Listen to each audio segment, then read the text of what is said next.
Behind me is Europe House, the headquarters in London of the European Commission and the European Parliament.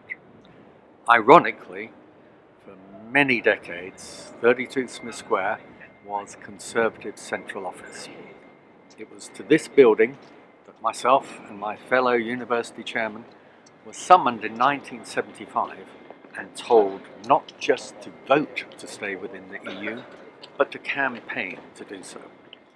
We were categorically assured that the EEC, as it then was all about economics and nothing to do with politics. There would be no threat to our sovereignty. We believed this and we campaigned appropriately. 47 years later, the British public realised that the European project was more political than economic, and as a result, they voted to leave. Most commentators, including the EU 27, believe that the UK is in a weak negotiating position. I think they're wrong, and for a number of reasons. Firstly, starting with Boris's 80-seat majority, which gives him unprecedented control over both houses of Parliament, something Theresa May could only dream of. Secondly, the trade imbalance with the EU. In terms of goods, we have a deficit of about £90 billion a year, and this is only partially offset by a surplus in services of about £27 billion a year. So they sell a lot more to us than we sell to them. In addition, you have the city, consistently ranked as the first or second financial centre in the world. And they provide the finance not just to EU governments, but to European companies.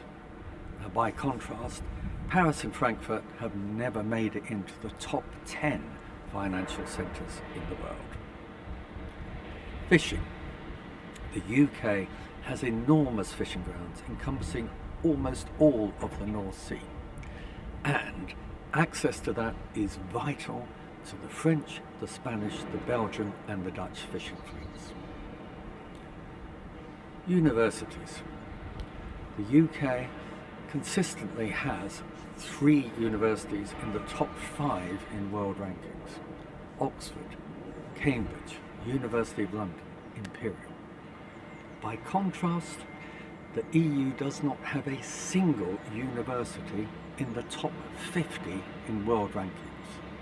The highest ranking EU university is the Dutch University of Wageningen, which is ranked at number 59 in the world. Finally, defence and security. We have amongst the best armed forces in the world and amongst the best intelligence agencies in the world. If the EU wants to keep itself safe from the Russian threat to the north and to the east, they need the help of the British.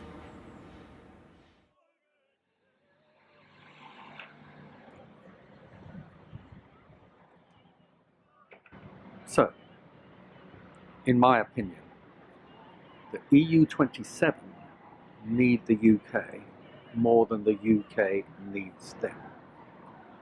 If, over the next 11 months, we fail to reach a compromise trade agreement, the UK will adapt and prosper, but for the EU, it will only accelerate their long-term economic decline.